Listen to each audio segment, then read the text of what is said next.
आज यजुर्वेद के 37वें अध्याय का दूसरा मंत्र महर्षि दयानंद कृत यजुर्वेद भाष्य, उसके आधार पर विचार करेंगे। मंत्र है युञ्जते मना उत युञ्जते धियो विप्रा विप्रस्य बृहतो विपश्चितः विहोत्रा दधे वयुना वित एक इन मही देवस्य सवितुः परिष्टुतिः। इस मंत्र की भूमिका में दिया है, उसमें बताया है कि इस मंत्र के अंदर योगाभ्यास का विषय बताया गया है। मंत्र के अंदर, मंत्रों के अंदर ईश्वर का विषय भी बताया जाता है, मंत्रों के अंदर आत्मा का विषय भी बताया जाता है, संसार के विषय में भी बताया जाता है और योगाभ्यास के विषय में भी बताया जाता है। भावार्थ में दिया है, हे मनुष्यों, जो योगी जनों को ध्यान करने योग्य, जिसकी प्रशंसा के हेतु सूर्य आदि दृष्टांत वर्तमान हैं। प्रशंसा के कारण सूर्य को देखकर, पृथ्वी को देखकर उनके अंदर जो सामर्थ्य है, विशेषताएं हैं, उनके जो गुण हैं, उनके जो कर्म हैं, उनको देखकर हम ईश्वर की प्रशंसा करते हैं। तो ये सूर्य, पृथ्वी आदि और अन्य जो सृष्टिस्थ पदार्थ हैं, उनके गुण कर्म स्वभाव ईश्वर की प्रशंसा के हेतु हैं, ईश्वर की प्रशंसा के कारण है। अर्थात उनके गुण कर्म स्वभावों को जानकर हम ईश्वर की प्रशंसा करते हैं। क्यों करते हैं? क्योंकि उन पृथ्वी, सूर्य, वायु, जल आदि के अंदर जो जो गुण कर्म स्वभाव उपलब्ध होते हैं, वो ईश्वर ने अपने सामर्थ्य और विद्या से उनके अंदर स्थापित किए हैं, उनके अंदर उत्पन्न किए हैं। तो ऐसा जो परमेश्वर है, सूर्य आदि के कारण जिसकी हम स्तुति करते हैं, वह परमेश्वर योगी जनों को ध्यान करने योग्य है। तो योगी जन ईश्वर का ध्यान करते हैं। तो मनुष्यों को कहा जा रहा है कि हे मनुष्यों, तुम भी जैसे योगी लोग ईश्वर का ध्यान करते हैं, वैसे तुम भी ईश्वर का ध्यान करो। और इसी से मिलती जुलती बात, आंख खोल के बैठेंगे आलोक जी, आंख खोल लीजिए। इसी से मिलती जुलती बात सत्यात प्रकाश के तीसरे समोल्लास में दी है। वहाँ क्या दिया है? जैसे योगी लोग समाधिस्थ होके ईश्वर का ध्यान करते हैं, वैसे ईश्वर का ध्यान करना चाहिए। ध्यान में आई बात? वहाँ लिखा है सत्यात प्रकाश के तीसरे समोल्लास में भी आपको मिलेगा। फिर आगे दिया, जो सर्वज्ञ असहायी सच्चिदानंद स्वरूप है। जो परमेश्वर सर्वज्ञ है, सबको जानने वाला है। इस सृष्टि के अंदर कितनी योनियां हैं, पशु कितने हैं, पक्षी कितने हैं, कीट पतंग किस किस प्रकार के हैं, कैसे कैसे पेड़ हैं, कैसे कैसे फूल हैं, कैसे कैसे फल हैं, कैसी कैसी सब्जियां हैं। बड़े से बड़ा सूर्य लोक कौन सा है, बड़े से बड़ी आकाश गंगा कौन सी है, छोटे से छोटा लोक कौन सा है, और उन लोक लोकांतरों में क्या क्या है, सब ईश्वर जानता है, सर्वज्ञ है। असहायी, और ईश्वर असहायी है, अर्थात अपने कार्यों को करने में ईश्वर किसी की सहायता नहीं लेता। क्यों नहीं लेता? क्योंकि ईश्वर सर्वशक्तिमान है। ईश्वर के कार्य कौन से हैं? सृष्टि को बनाना, सृष्टि का पालन करना, सृष्टि का विनाश करना, जीवात्माओं के कर्मों का हिसाब रखना, उनका ठीक ठीक फल देना, ये कुछ कार्य हैं।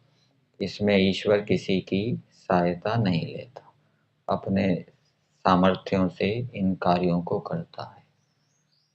और जो सच्चिदानंद स्वरूप है सत्य, इसमें 3 शब्द आए हैं, सत्य, चित्त और आनंद। सत्य स्वरूप है, जिसकी सत्ता है। ईश्वर एक वास्तविक पदार्थ है, कोई कल्पना नहीं है।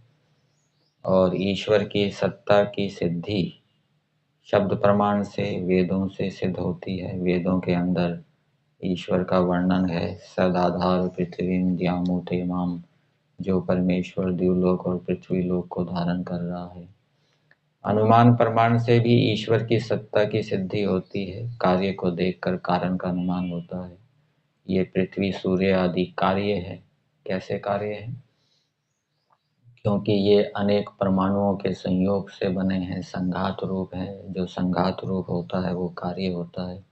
तो उसको बनाने वाला कोई ना कोई कर्ता होता है। जैसे मकान है, वो संघात है, उसको बनाने वाला कोई कर्ता होता है, मिस्त्री। तो शब्द प्रमाण से, अनुमान प्रमाण से ईश्वर की सत्ता सिद्ध होती है। ईश्वर कोई कल्पना नहीं है। जैसे भूत प्रेत की कल्पना कर लेते हैं, वैसे ईश्वर कोई काल्पनिक पदार्थ नहीं है, वास्तविक है। चित्त और परमेश्वर चित्त है, चिति संज्ञाने, धातु से चित्त शब्द बन जाएगा। जो अच्छी प्रकार से सबको जानने वाला है, जान रहा है।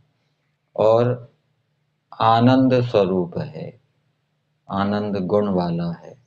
जिस परमेश्वर के पास आनंद है। और पीछे भी अथर्ववेद में मंत्र आया था, ऋग्वेद आदि भाष्य भूमिका में, स्वर यस्य च केवलम तस्मै ज्येष्ठाय ब्रह्मणे नमः। तो आनंद ही जिसका स्वरूप है, जिसमें दुख नहीं है, सुख ही सुख है। और वो आनंद बहुत ही ऊंचे स्तर का है। मनुष्यों को मनुष्य जीवन प्राप्त करके उस ईश्वर के आनंद को प्राप्त करना चाहिए, जिसके लिए सब धन्यवाद देने योग्य है। सब धन्यवाद ईश्वर को देने योग्य है। जो जो भी हम कर्म करते हैं, जो जो भी हम सुख प्राप्त करते हैं, जो जो भी हम लाभ प्राप्त करते हैं, तो उसके लिए ईश्वर को धन्यवाद देना चाहिए। क्योंकि ईश्वर ने ही ये सारे पदार्थ बनाए हैं, सृष्टि बनाई है, सब सामर्थ्य दिया है। हमारा तो कुछ भी नहीं है।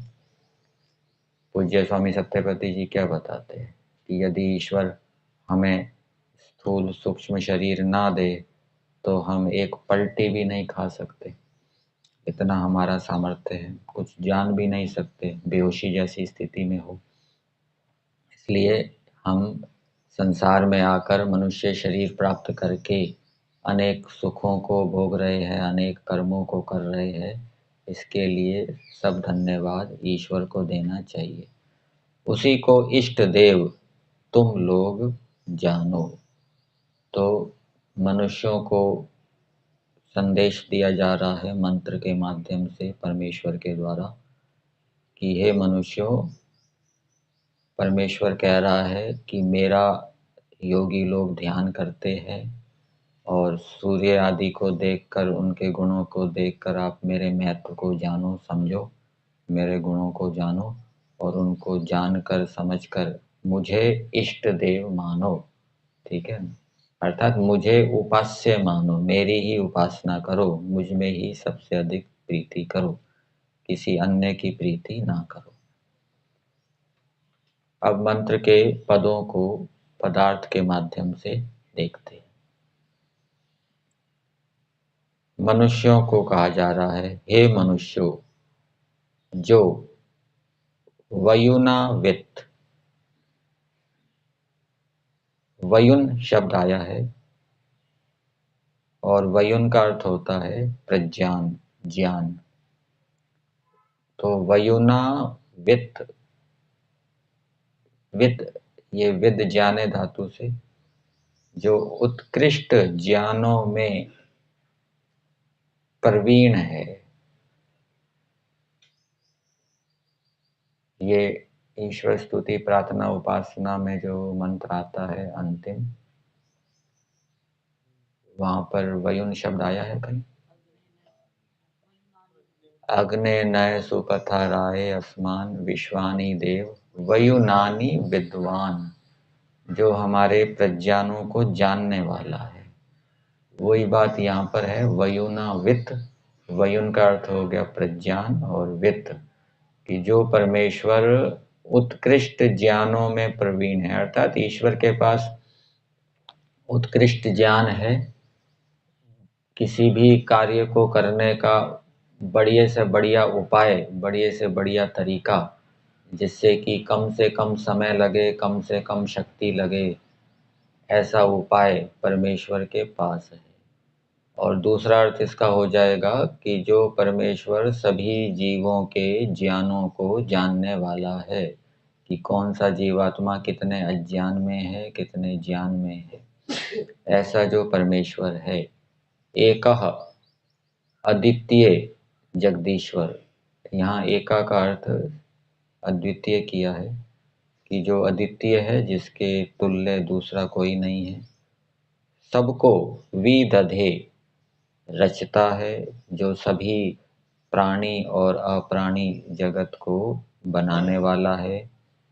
सवितुः, सर्वांतर्यामी है, सबके अंदर रहता हुआ सबका नियमन करता है, सभी जीवात्माओं के अंदर भी और सूर्य के अंदर भी, वायु के अंदर भी, जल के अंदर भी। उपनिषद के अंदर एक अंतर्यामी ब्राह्मण आता है, उसके अंदर बताया गया है, अनेक पदार्थों का वहाँ नाम लिया गया है, कि जो सूर्य के अंदर रहता हुआ उसका अंतर्यामी है, सूर्य जिसका शरीर है। इसी प्रकार से जो जीवात्मा के अंदर रहता है, जीवात्मा जिसका शरीर है, और जो जीवात्मा के अंदर रहता हुआ उसका अंतर्यामी है, अंदर बैठा हुआ नियमन करता है, ऐसा जो परमेश्वर है। जीवात्मा का नियमन करने का मतलब क्या है? इसको इस रूप में समझ सकते हैं कि जब जीवात्मा कोई गलत कार्य करने की इच्छा करता है तो ईश्वर अंदर से भय, लज्जा, शंका उत्पन्न करता है। अच्छे कार्य करने की इच्छा करता है तो आनंद, उत्साह देता है। और कर्मों के फल के रूप में भी नियमन हो सकता है। अच्छे कर्मों के फल स्वरूप ईश्वर ज्ञान देता है, अंदर बैठा हुआ आत्मा के ज्ञान को बढ़ाता है। तो ऐसा जो परमेश्वर है, देवस्य, समग्र जगत के प्रकाशक ईश्वर को, यहाँ ये दीवु धातु से बना है। द्युति अर्थ होता है एक दीवु धातु का, कि जो समग्र जगत का प्रकाशक, प्रकाशक का मतलब बनाने वाला। जैसे पुस्तक प्रकाशित हो गई है, तो प्रकाशित का अर्थ क्या किया जाता है? पुस्तक बन गई है, तैयार हो गई है। तो समग्र जगत को जो बनाने वाला ईश्वर है, कि यह मही बड़ी परिस्तुति, सब ओर से स्तुति प्रशंसा है। ये मंत्र ऋग्वेद आदि भाष्य भूमिका में उपासना विषय में भी दिया है, और वहाँ पर मही परिस्तुति का अर्थ संभवतः ये दिया है कि उपासकों को ईश्वर की बहुत बड़ी स्तुति करनी चाहिए। जितनी स्तुति ईश्वर की करनी चाहिए, उतनी अन्य किसी पदार्थ की नहीं करनी चाहिए, क्योंकि सभी पदार्थों का आधार, सभी पदार्थों का निर्माता परमेश्वर है। तो जितनी बड़ी हम ईश्वर की स्तुति करेंगे, तो उतना हमारी ईश्वर के प्रति क्या होगी? प्रीति होगी। यह बड़ी सब ओर से जिसकी स्तुति प्रशंसा है, होत्रः, शुभ गुण गृहीता विप्रः अनेक प्रकार की बुद्धियों में व्याप्त बुद्धिमान योगी जन। तो योगियों की विशेषता बताई जा रही है। योगी कैसे होते हैं? वो गुणग्राही होते हैं, गुणों को ग्रहण करने वाले होते हैं। उनकी बुद्धि ऐसी होती है कि वो जिस भी व्यक्ति को देखते हैं, जिस भी पदार्थ को देखते हैं, उसके गुणों को जानकर तुरंत वो उस गुण को क्या है, ग्रहण करते हैं। अच्छे अच्छे गुणों को ग्रहण करते हैं। कुछ व्यक्तियों की बुद्धि ऐसी होती है, वो दोषों में ही दृष्टि जाती है, दोषों को ग्रहण करते हैं। लेकिन योगी जन इससे विपरीत हैं, वो गुणग्राही होते हैं। सत्यग्राही भी कह सकते हैं, जहाँ से सत्य मिलता है तुरंत उसको ग्रहण करते हैं। आर्य समाज के नियम में भी दिया है, सत्य को ग्रहण करने और असत्य को छोड़ने में सर्वदा उद्यत रहना चाहिए। जहाँ से भी सत्य बात मिले तुरंत उसको ग्रहण स्वीकार करना चाहिए, अपनाना चाहिए, आचरण में लाना चाहिए। गुणों को ग्रहण करना, आचरण में लाना, ये भी सत्य है। फिर आगे दिया है, योगी जन कैसे होते हैं? अनेक प्रकार की बुद्धियों में व्याप्त, उनके पास अनेक प्रकार की बुद्धियां होती है। ठीक है। अब संसार के विषय में सामान्य मनुष्य की बुद्धि अलग होती है, योगी जन की बुद्धि अलग होती है। इस कारण से सामान्य व्यक्ति संसार के प्रति आकर्षित होता है, योगी जन संसार के प्रति, संसार के विषयों के प्रति आकर्षित नहीं होता। उसकी संसार के प्रति अलग प्रकार की बुद्धि होती है। सामान्य व्यक्तियों की ईश्वर के प्रति अलग प्रकार की बुद्धि होती है, योगी जनों की ईश्वर के प्रति अलग प्रकार की बुद्धि होती है। सामान्य व्यक्ति या तो ईश्वर को मानते नहीं, और जानते हैं तो ईश्वर के प्रति प्रेम नहीं होता, रुचि नहीं होती। ये सब बुद्धि का है। इसी प्रकार से योगी जन हैं, वो ईश्वर के प्रति विशेष प्रीति वाले होते हैं, प्रेम वाले होते हैं, उनकी विशेष बुद्धि होती है ईश्वर के प्रति। इसी प्रकार से और भी विद्याएं हैं, और भी पदार्थ हैं, उनके विषय में योगी जन क्या है, ठीक ठीक जानने वाले होते हैं। तो ऐसे जो योगी जन है, जिस बृहतः सबसे बड़े, विपश्चितः ये परमेश्वर का विशेषण है, जो परमेश्वर सबसे बड़ा है। सब कौन? जीवात्माओं से भी बड़ा है, संसार से भी बड़ा है, संसार के पदार्थों से भी बड़ा है, गुण कर्म स्वभावों की दृष्टि से बड़ा है। जितने गुण कर्म स्वभाव परमेश्वर में है, उतने प्रकृति में नहीं है, जीवात्मा में नहीं है। क्योंकि प्रकृति सीमित है, जीवात्मा सीमित है, ईश्वर अनंत है।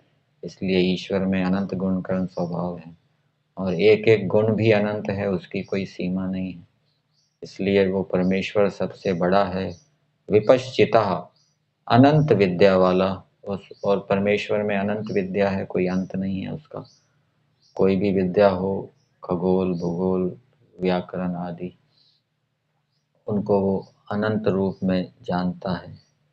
विप्रस्य विशेषकर सर्वत्र व्याप्त परमेश्वर के बीच मनः संकल्प विकल्प रूप मन को समाहित करते हैं। तो मनुष्यों को योगी जनों के दृष्टांत के माध्यम से समझाया जा रहा है कि जैसे योगी जन सबसे बड़े परमेश्वर के बीच में अपने मन को समाहित करते हैं, अर्थात मन के माध्यम से ईश्वर के गुण कर्म स्वभावों का चिंतन करते हुए मन को एकाग्र करते हैं। और धीयः, धीयः के दो अर्थ किए हैं, बुद्धि व कर्मों को युक्त करते हैं, और ईश्वर में ही कर्मों को युक्त करते हैं, बुद्धि को युक्त करते हैं। अर्थात ईश्वर ने जैसे कर्मों को करने का विधान किया है, वैसे कर्मों को करते हैं। जिन कर्मों का निषेध किया है, उन कर्मों को नहीं करते। उसी की तुम लोग उपासना किया करो। और यही बात, इससे मिलती जुलती बात गायत्री मंत्र में दी है। भर्गो देवस्य धीमहि, धीमहि के दो अर्थ किए हैं। एक तो धारण करें, दूसरा ध्यान करें। ईश्वर का ध्यान करें, चिंतन करें, गुण कर्म स्वभावों का चिंतन करें और ईश्वर को धारण करें। ईश्वर के गुण कर्म स्वभावों को हम अपनाएं, अपने आचरण के अंदर लाएं। आचरण में ईश्वर की आज्ञा का पालन करें और दूसरे भी गुण कर्म स्वभावों को धारण करें। योगी लोग भी ऐसा ही करते हैं और मनुष्यों को प्रेरणा दी गई है कि हे मनुष्यों, तुम भी ऐसा करो। तो ऐसा करेंगे तो क्या होगा? गायत्री मंत्र के अनुसार ईश्वर हमारी बुद्धियों को प्रेरित करेंगे, हमें ज्ञान विज्ञान देंगे। यहाँ पर इसका फल नहीं दिया, केवल इतना ही बात बताई है कि जैसे योगी जन अपनी बुद्धि और मन को ईश्वर में युक्त करते हैं, वैसे तुम भी करो। तो उसको करने से क्या होगा, वो बात गायत्री मंत्र के अंदर बताई है। तो ईश्वर हमारी बुद्धियों को फिर प्रेरित करेगा। पहले हमें बुद्धि लगानी पड़ेगी ईश्वर में, फिर ईश्वर हमारी बुद्धियों को प्रेरित करेगा, अर्थात विशेष ज्ञान से युक्त करेगा।